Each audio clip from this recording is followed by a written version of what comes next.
New anti-debate bro video. Let's go.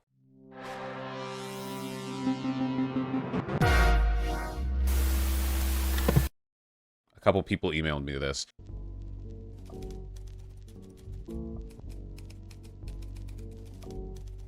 Oh, we're off to a good start. I don't think it's a stretch to state that there is a It's 20 minutes of theory posting. It's not a drama video. In my experience, the people who are most interested in showing off that they understand theory are also the people who advertently or inadvertently cause the most drama. Besides, I probably know more about theory than the person who made this video, because in my experience, the people who claim to know the most about theory know, like, negative theory.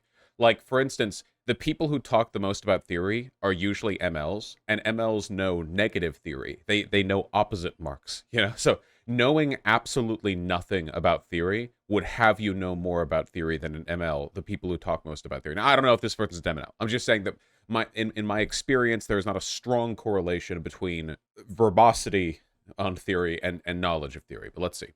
surplus of political content online. Debate bros, commentary channels, pretentious video essayists. It's an endless stream of chatter, engagement, and information. Which is good, right? People should be informed. People should discuss how to negotiate and manage power through the blind veil of digital spaces. And even if the means of discourse is indirectly brought... What art style is this, by the way? I unironically like it. It reminds me of, like, Schoolhouse Rock, you know? The, like, sort of surrealist, deliberately bad art, but, like, charming kind of...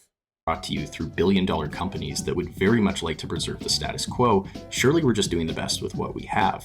You can't change the system by working outside of it, right? But is online politics in its current form really doing anything? I'm going to argue no, or at least... Oh dear. All right, well, we're off to a bad start. This is one of those, like, tendencies of the left that is, like, borderline suicidal, in that their abstemiousness from any form of political relevance, because it's not pure enough for them, basically guarantees their downfall every time. The end result of this is like being a Trotskyist who believes the only real way to agitate the working class is by handing out pamphlets at a town square, and like every single other way of communicating with people is actually like aiding and abetting the system you seek to destroy. It's like, well, sure, dude. I mean, meanwhile, like, fascists are getting, like, huge inroads by taking advantage of every media platform and medium they can, but, you know, whatever. It isn't enough. I believe that a majority of political content online is at best promoting apathy and at worst actively playing into the systems that, at least on the left, it often criticizes. Despite infinite... I don't disagree with that necessarily, but I think that's because of videos like this, kind of. Digital attention given to the poly crisis, a cluster of related global risks with compounding effects, the radical reformations required to tackle these issues have not yet happened. The revolution will not be live streamed.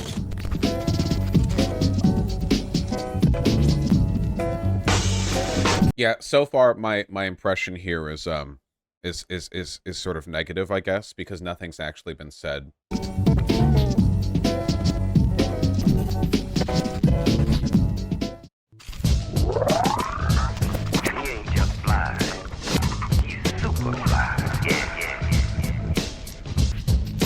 Based. Online politics offers a false sense of action and may actively hinder real-world progress. This is evident in three common characteristics found across online politics. Here I'll define online politics as the content generated by influencers, content creators, and talking heads who people usually go to for infotainment on local and global issues.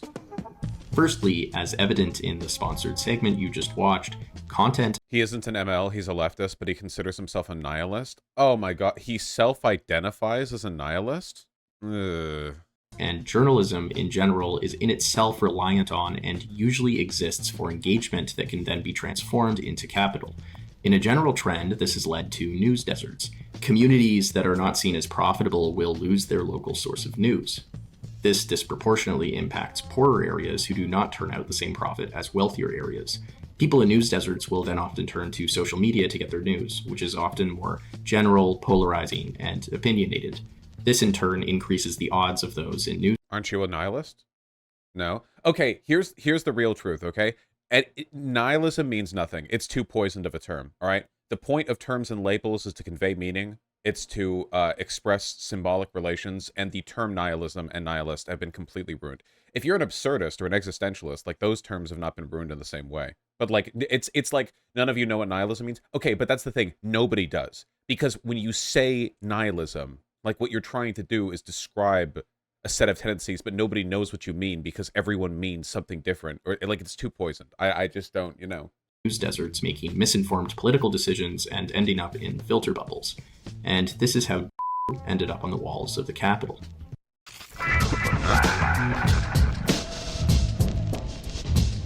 Is anyone else getting a huge style over substance vibe thus far? We're 4 minutes 30 in, and we've seen a lot of like nice, like cool cuts in the music and everything, but literally not a single argument has been made yet. Statements have been made.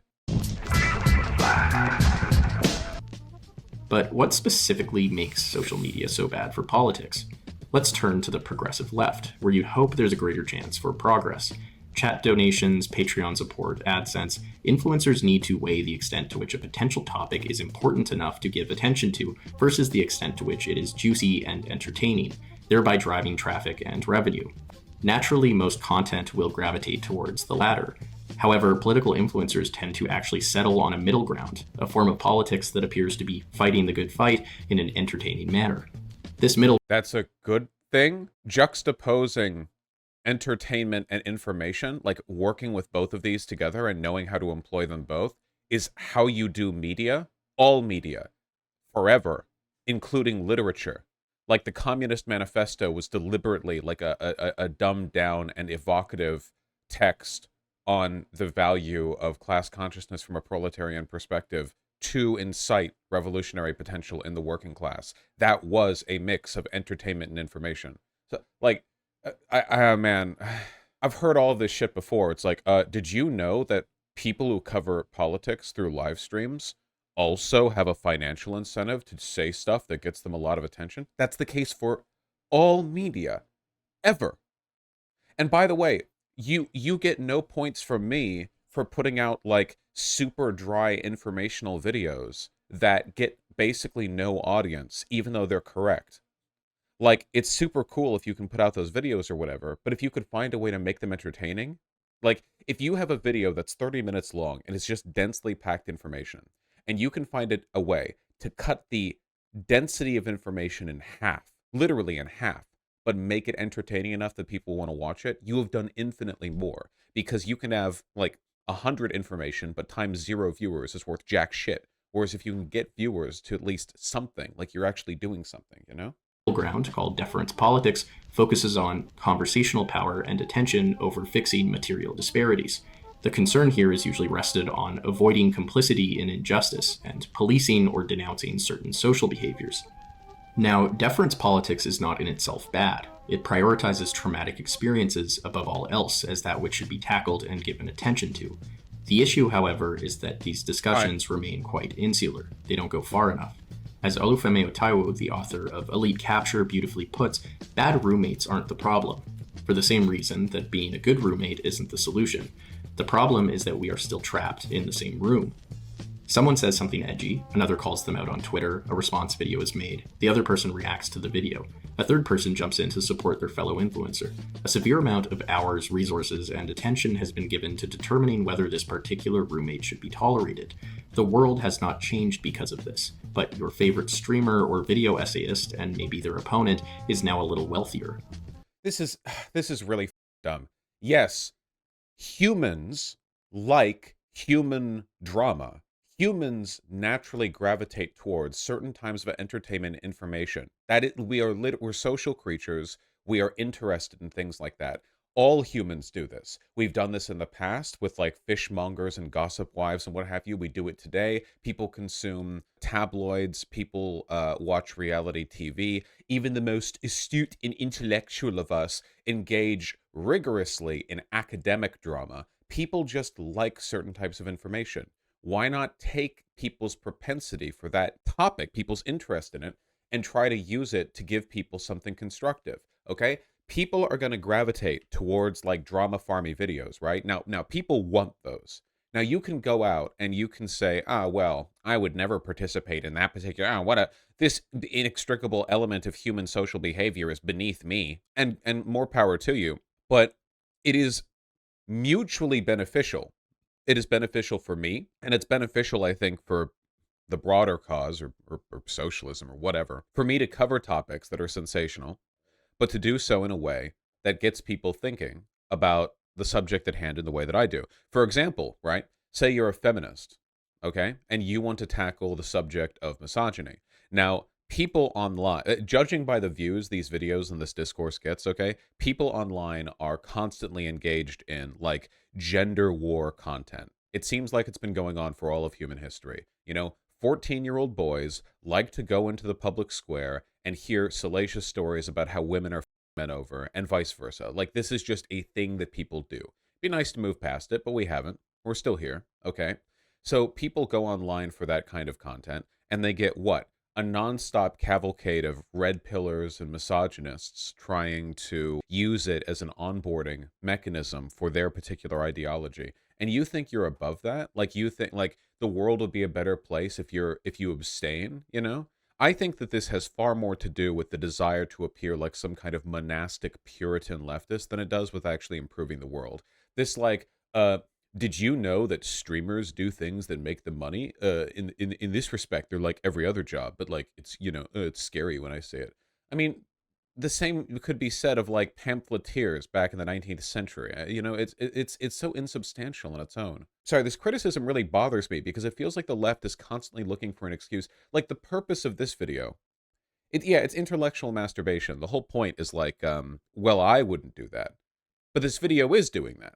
So I wonder if at some point during this video, he's going to acknowledge, well, I do this too. And if that's the case, like, what the are you even talking about then? You've pointed out an inextricable component of the delivery of media. Like, you've successfully identified that this is the case. Like, this is just a fact of the world. I don't understand. I love that Vaush and Deep Mama have the same take in it, but Vaush is way meaner. Lol. I hate this suicidal bullshit. I hate it. It is suicidal, okay?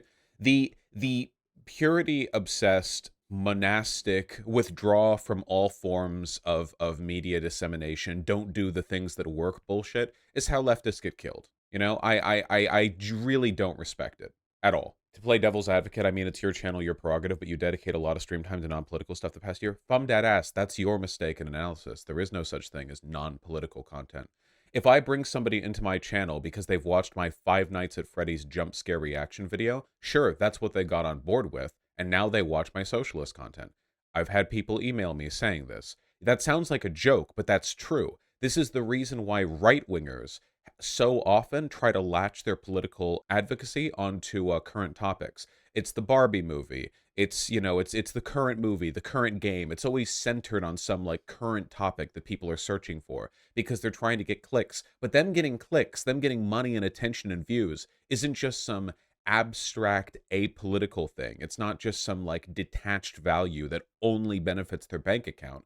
Those people are then also watching other content from them, also watching the more political videos, also adopting the framework by which they interpret, the media takes that they have. People are way too Puritan about this. If you want power, power is and has to be holistic. Every socialist, every left-leaning person should be vying for as much attention all the time as possible, no matter what, because the attention they get holistically benefits the message they put forward in their platform.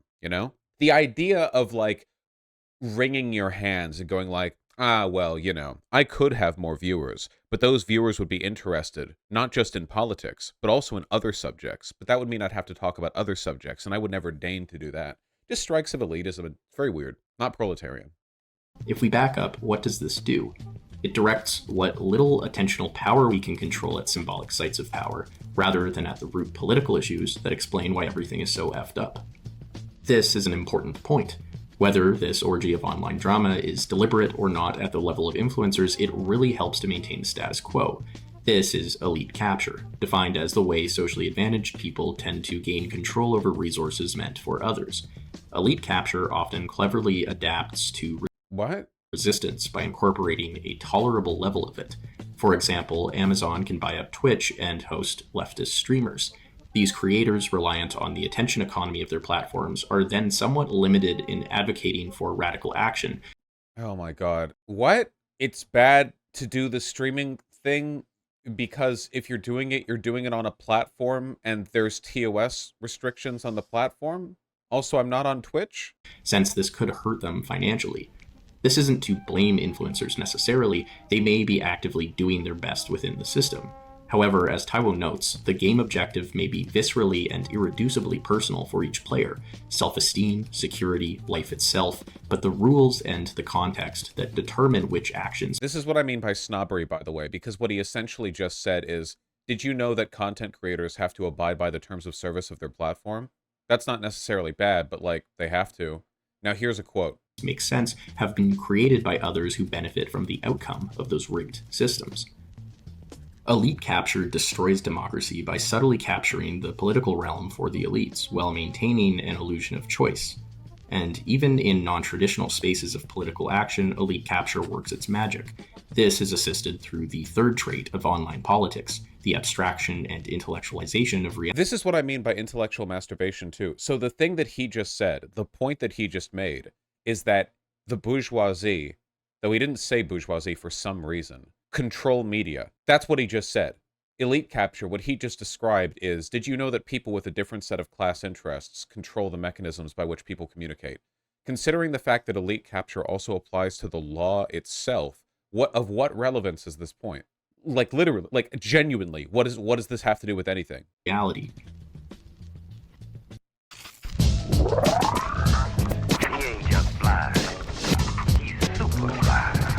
It's so flashy. Both He keeps pulling up random academic terms without explaining them well. Yeah, because again, it's intellectual masturbation. The point of this video is to signal to his followers that like he's smart and above it all. It's just peppered with quotes and snazzy transitions and oblique references to obscure academic terms that may or may not apply, with no effort to like elucidate or explain or like contextualize the information. It's pure snobbery. It's fart sniffing. Patriarch predicted a world where our media-saturated minds, chronically drifting between flashy events and images, will be in such a comatose of fascination that the very concept of meaning will be lost. Meaning, after all, depends on stability and fixed structures. We are now in the habit of perceiving reality in terms of attraction and surprise. As information hunters, we are becoming blind to still inconspicuous things, to what is common, the incidental, and the customary, the things that do not attract us but ground us in being, writes Byung-Chul Han. Namely, this digital world of non-things prioritizes information over truth. Whereas truth is stable and durable, information is unstable and evades the ability for us to linger on it, to truly process and reflect. This is evident in how much of online political activity appears to be more about playing than acting. Whereas action breaks with the present and brings something new, play does not interfere with the present. Action involves resistance, whereas play resists real resistance.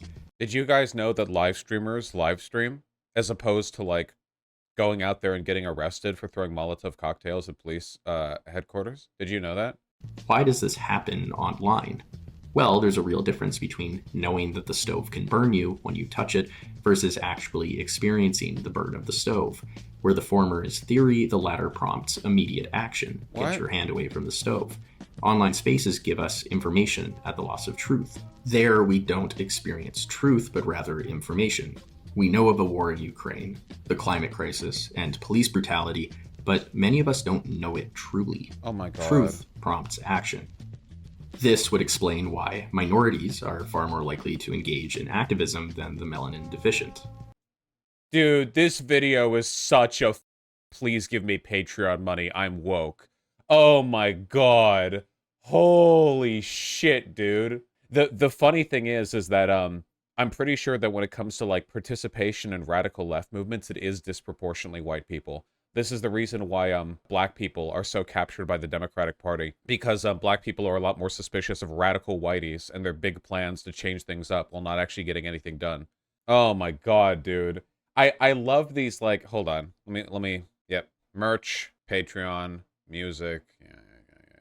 Yeah. Man, shit like this bothers me so much. This video is so hypocritical. This video is the absolute definition of not only style over substance, but like do nothing politics. Because the only thing anyone would reasonably do after watching this video is turn their nose up at people like me or Hasan or Destiny, I suppose, or whatever, and go like, a real leftist would never, I don't know, make videos. Except for this one. Making videos isn't enough. You have to do more than making videos. And then they go back to smoking like an ounce of weed every day. You know?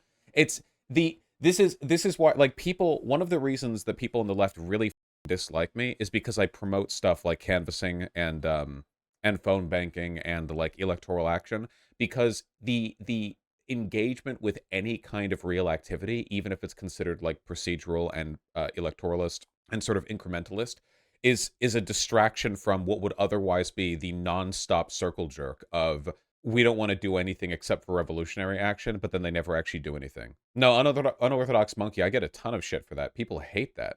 So the video is right. The video is right about itself, but not about live streaming broadly. In terms of like disseminating class consciousness or propaganda or any kind of information or news or whatever, live streaming is the most like cost to person efficient way of doing it, period. Compared to pamphleteering, news channels, newspapers, website management, anything else, nothing hits the same level of like disproportional engagement as live streaming, which means it's an effective vehicle for delivering good political messaging. And the point of a live streamer is not to like be the person who goes out there and does January 6th but woke or whatever this person wants people to be doing politically. The point is to be a media apparatus, to talk to as many people as possible, to share ideas. Like, that's a necessary part of the infotainment sphere. That's valuable.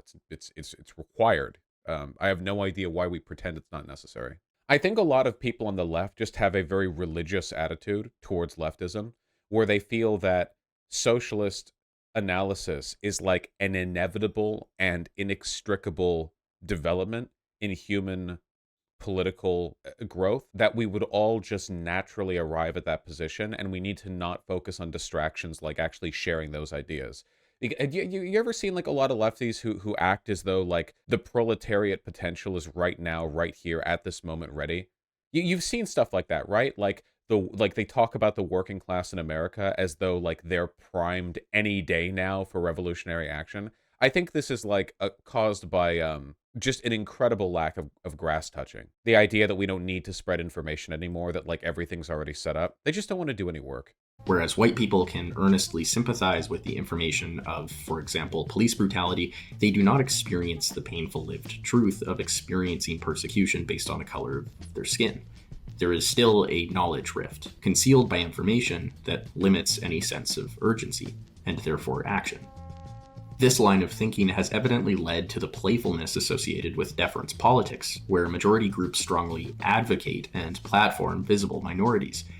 This form of coalition politics, while important in valuing the knowledge embedded in lived traumatic experiences, isn't enough if we wish to prompt real action, even if those platforming may feel like they're doing more than enough. In short, online politics has brought us poorly informed voters, the capture of activism by elites. Oh yeah, dude. Voters were super informed before live streaming, and also the bourgeoisie had not managed to control media apparatuses prior to live streaming. No, see, notice how literally no justification is made to these points. Like, he has rattled off some beliefs that he has, but the standard way of making an argument, where you put forward like a premise and then you defend it with point 1, point 2, point 3, and then you like put forward your conclusion, like none of that is present here. And a false sense of action. Thank you for watching. Of course, I'm not going to leave it at that. There we go.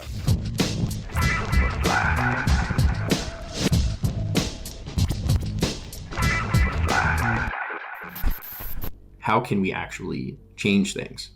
Firstly, we need to move past the idea that this current system of online discourse is constructive. Oh my God, dude. Why he should have made this video in the form of pamphlets that he handed out in the square, you know? Again, it's suicidality is what it is. It's no different from like the Chapo Trap House brand of like, we have given up, so we have resigned ourselves to the death camps, but we're going to be smug about it. He's saying left media is captured by elites, probably referring to how most big lefty live streamers are middle class and quite privileged. Comrade Robin Hood, the people capable of disseminating media have, at all points in human history, been disproportionately privileged, including Karl Marx and Engels. Always. Every time. It's just an unfortunate fact of the world that if you have privilege, you're far more likely to be able to get your message out. And the corollary being, if you can get your message out, even if you're not privileged, that will make you privileged because getting your message out is a job. A good example of this, unironically, would be Destiny, who was like a dirt poor Omaha carpet cleaner or something until he got into live streaming, which means that you couldn't really ascribe any kind of class privilege to him until after he got into the medium that he now disseminates information through. You know, obviously Hasan came into this like pretty privileged, and I did as well, to be fair. But like, this is the case with like all media. Get like your average like humble proletarian out there onto like a news channel, television station, even running a newspaper, and yeah, eventually they will end up being privileged because that is what success turns into under capitalism. Obviously, like to reject that is to reject success. It's to cut off your own hand. Consuming and supporting content that supports our political bent can give us a false sense of progress. At the end of the day, it is theoretical progress. The spirit of rebellion can exist only in a society where a theoretical equality conceals great factual inequalities, writes Camus.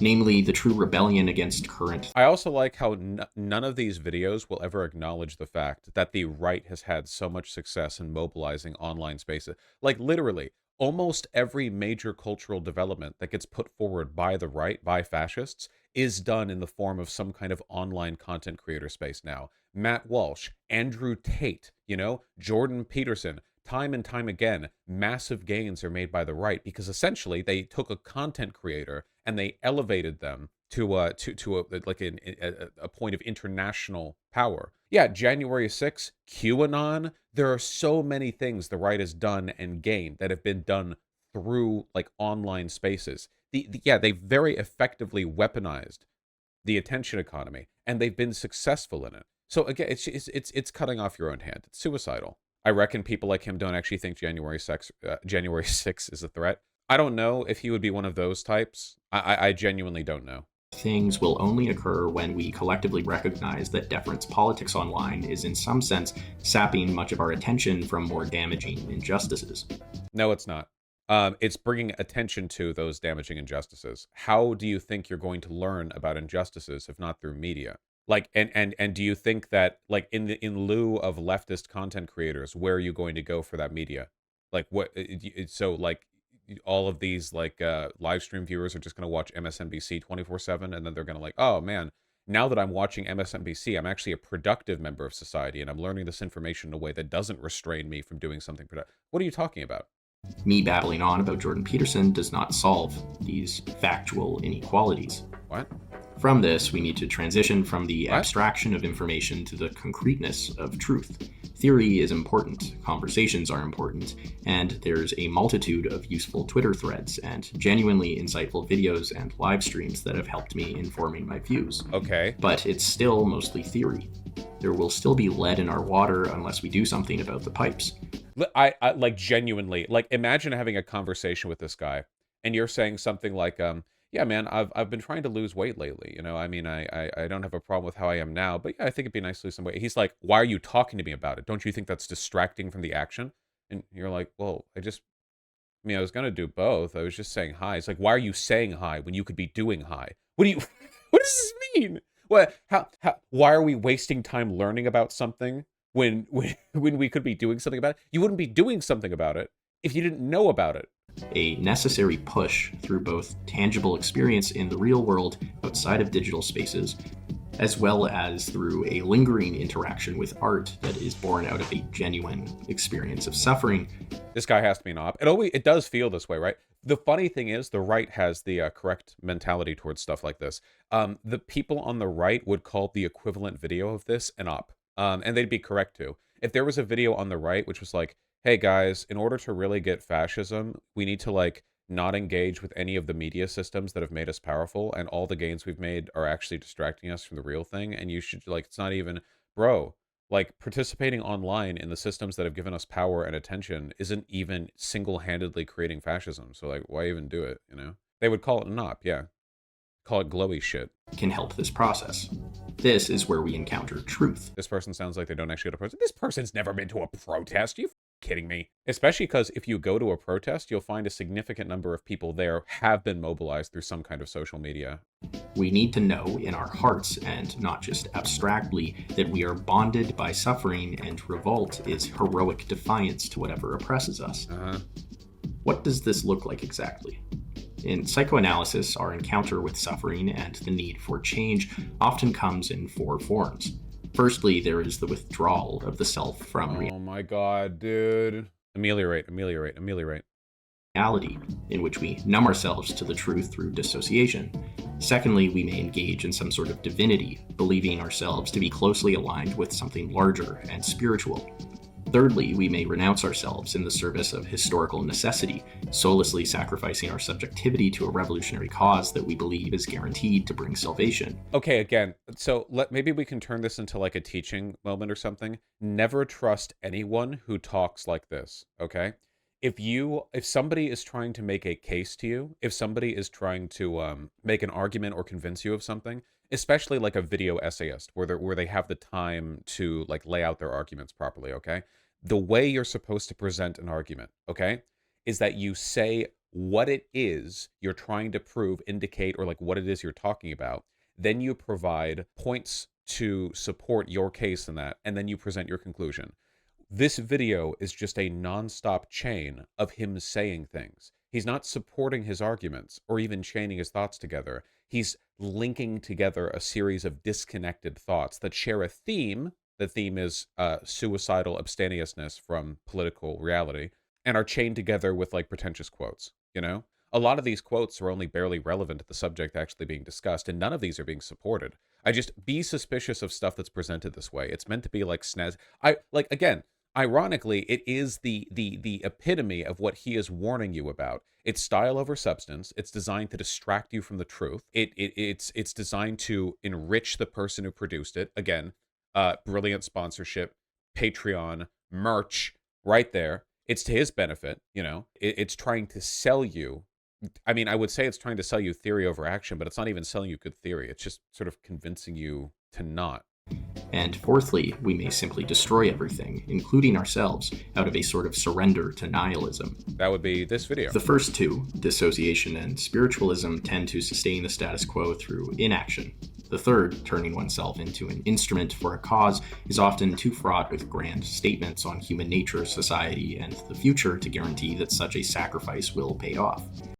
It's literally, it's like listening to anime dialogue. Listen to that. Into an instrument for a cause, quo through inaction. The third, turning oneself into an instrument for a cause, is often too fraught with grand statements on human nature, society, and the future to guarantee that such a sacrifice. Turning oneself into an instrument for a cause is often fraught with too many grand statements about human nature and society. Will pay off. The final one, while certainly a form of action in terms of destruction, is also really just rage quitting. The simple fact is we don't know how this will all end. Why give up? Why add to the suffering? He ain't just fly. He's super fly. Yeah. There is another form of pushing for change, Lacan's subjective destitution. Although all previous examples deal with some form of removing our personhood through grand claims or fear, subjective destitution does so out of a sincere and humble attempt at changing for the better. As engaged. Hey, dog, I've got some deep truth to drop on you. According to psychoanalysis, here's how people deal with injustice. You can kill yourself, you can become a Christian, you can give up, but did you know there's this other way? There's this really cool thing called whatever the fuck he just said. And this is when you do good things.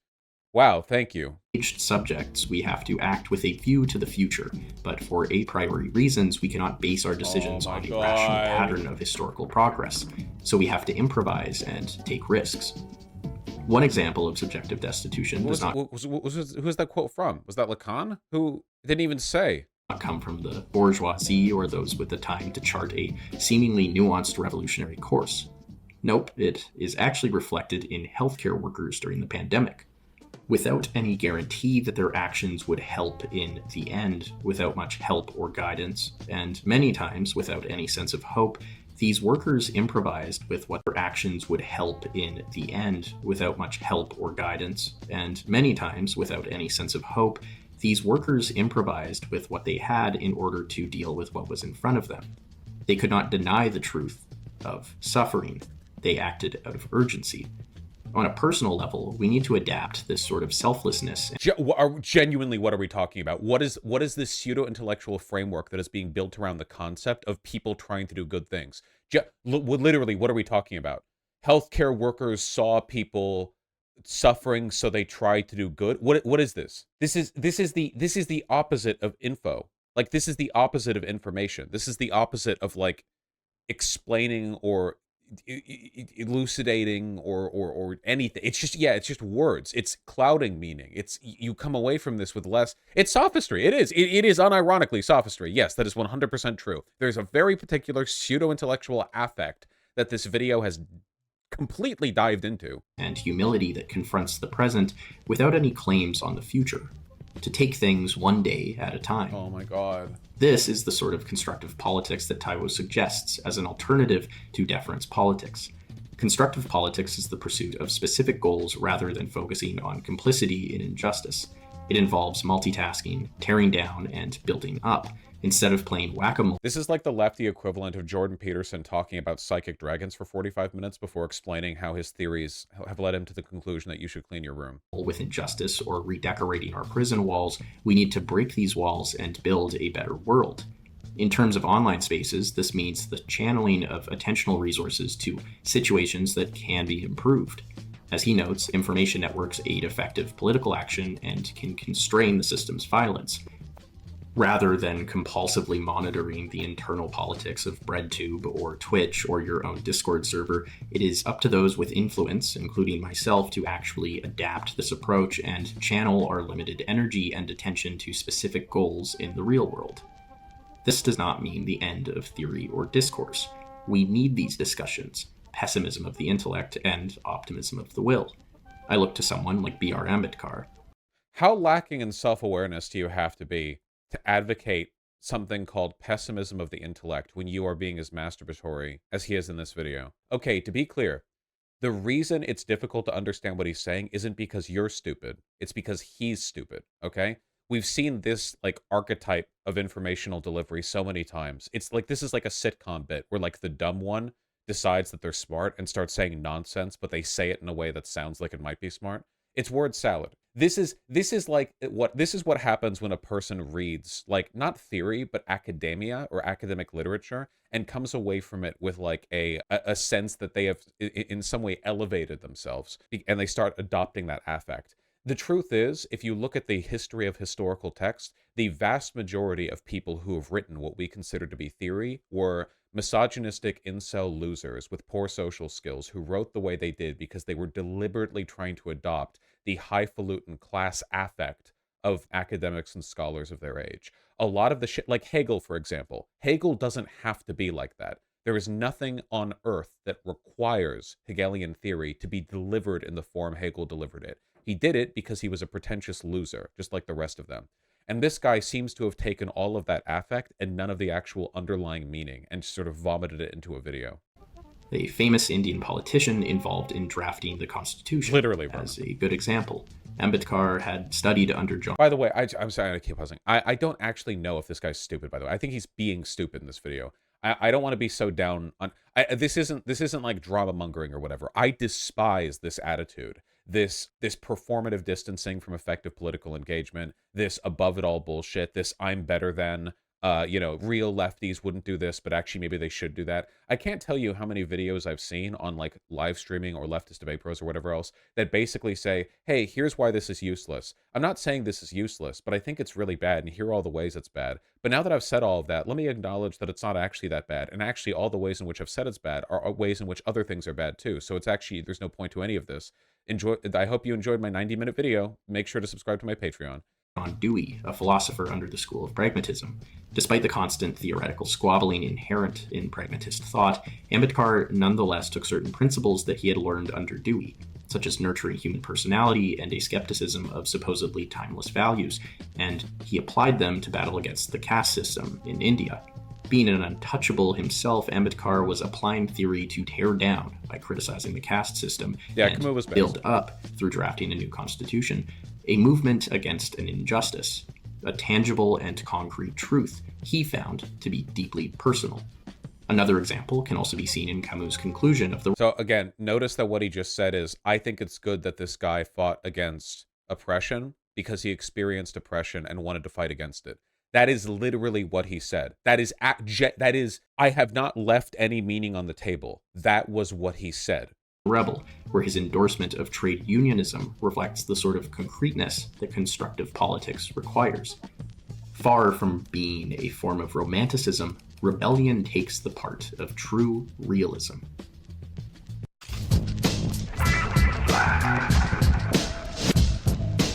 This is literally like intellectual gooning, okay? This isn't just intellectual masturbation. This guy's got a brain goon cave, okay? This guy has like a whole folder he keeps with him, like that he opens up, and it's like all the philosophers he pretends to read, and he's like, "Ooh, I'm gooning," and it's just like for how smart he is, you know? So what was the point of this video?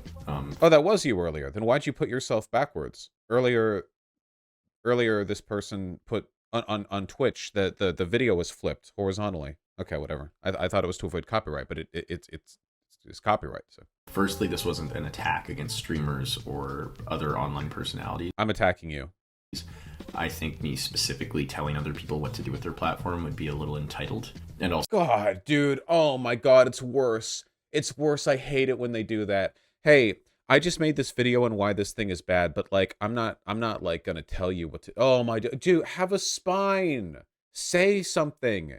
If you have a morally prescriptivist, like if you think a thing is good or bad, then say it. Don't do this like they always do this. They always, because they don't want to lose their audience that does like live streamers. They know that, so they're like, oh well, here's my thoughts. But like if you like live streamers, don't get mad at me, okay? Because I'm not saying you should change your behavior. It would be entitled of me to suggest people change their behavior. Oh God, I've never been afraid of alienating my audience with my media takes. Also, as I said before, many of the people mentioned have participated in charities and activism.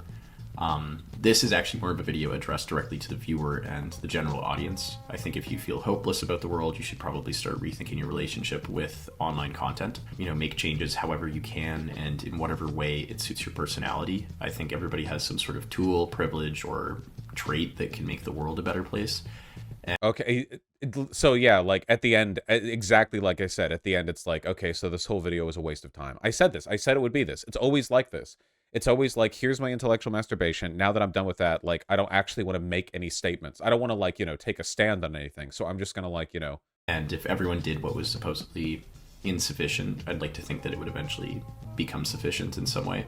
So it's about kind of, you know, suiting the action to Vaush being a person who has raised hundreds of thousands of dollars for Palestinian children. I don't even like bringing stuff like that up because I think that live streaming and disseminating information and converting people from their politics to left politics or whatever is valuable on its own. I don't even think I have to point at any of the canvassing, any of the fundraising, any of the phone banking, any of the activism, any of that. None of that. Because I want to defend the concept of live streaming at its core. The idea of just being a media figure who tries to bring people in and convince people with their arguments. That's what, like, I want to defend the core. The other stuff is good too. I'm not saying it's not valuable. It's incredibly valuable. But I want to defend it at its baseline, you know? Your own, like, who you are.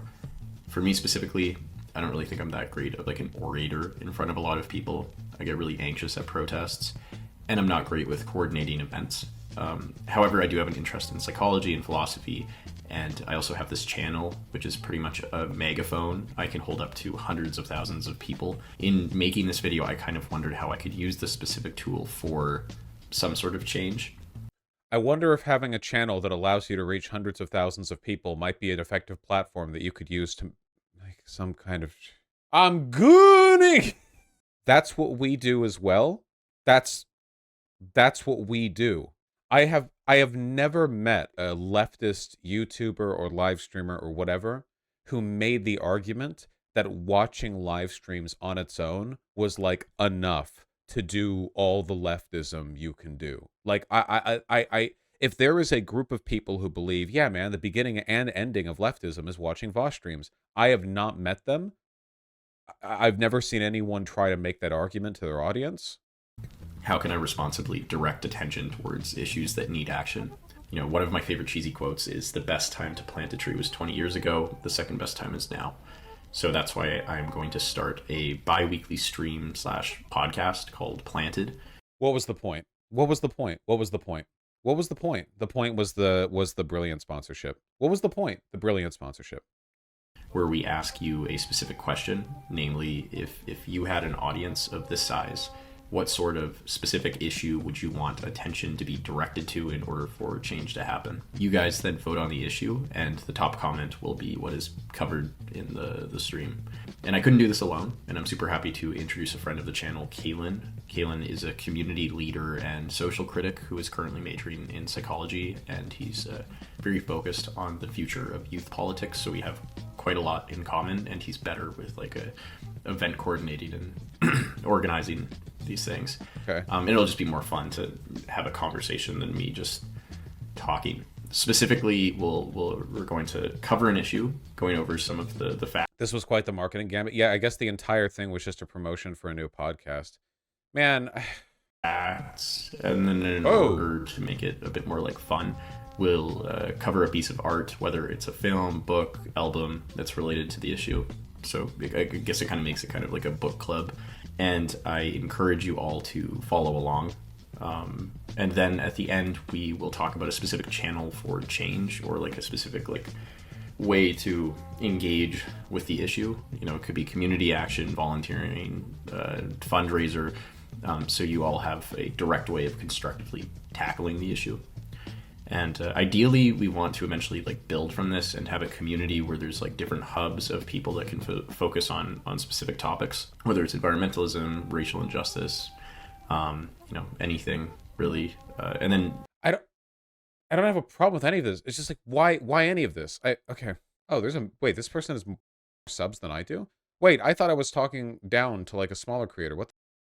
He's been making vids for over 8 years. Okay, I'm way less charitable to this guy now. I didn't even see the sub count. I just assumed this was a small channel. You've literally made this your career, and yeah, I'm punching up on sub count. Okay, whatever. Look at his most viewed video. Oh, damn, shit. It's the thing that he's promoting for all leftists on suicide. Nietzsche, the man who vibe-checked God. This is a man who would never use entertainment information in tandem to deliver a message. This person, to be entertainment and information would be morally wrong. Watch his nihilism vid? No, I don't want to.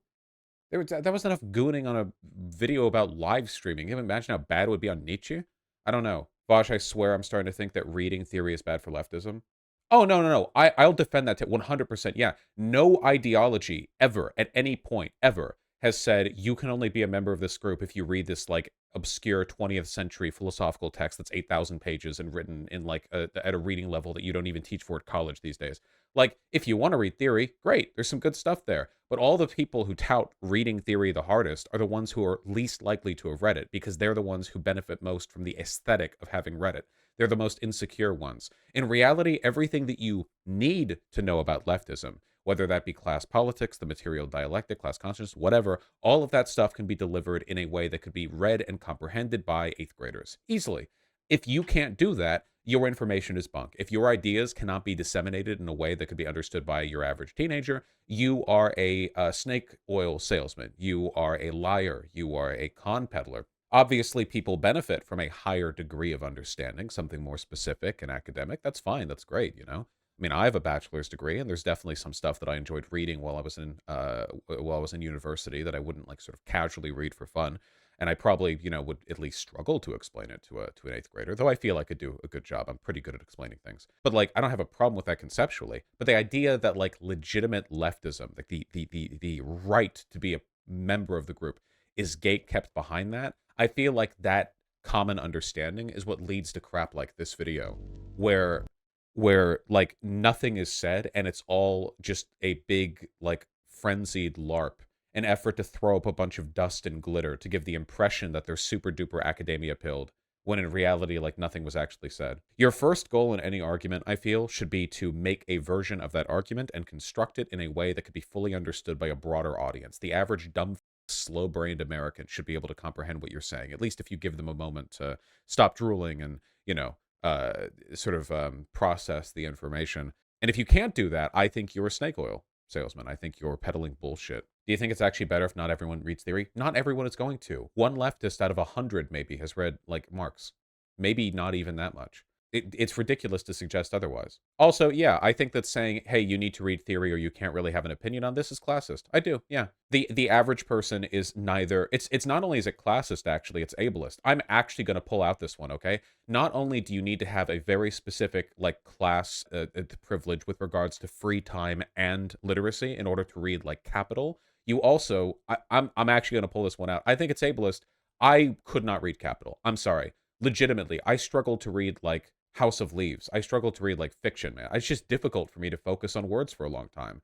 I can listen to ebooks. I can go over, like, academic podcasts. I like that stuff. It's fine. I just can't read for that long. I've gotten worse and worse at it the older I've gotten. Taking Adderall helps a bit, but not that much. You know, like, I'll pull it out. Yeah, for sure. 100%. I'm out here for the ADHD chads. Vaush, you definitely could if you tried hard enough. You're a smart fellow. It has nothing to do with smarts. That's the unironic ableism, if I'm dead ass.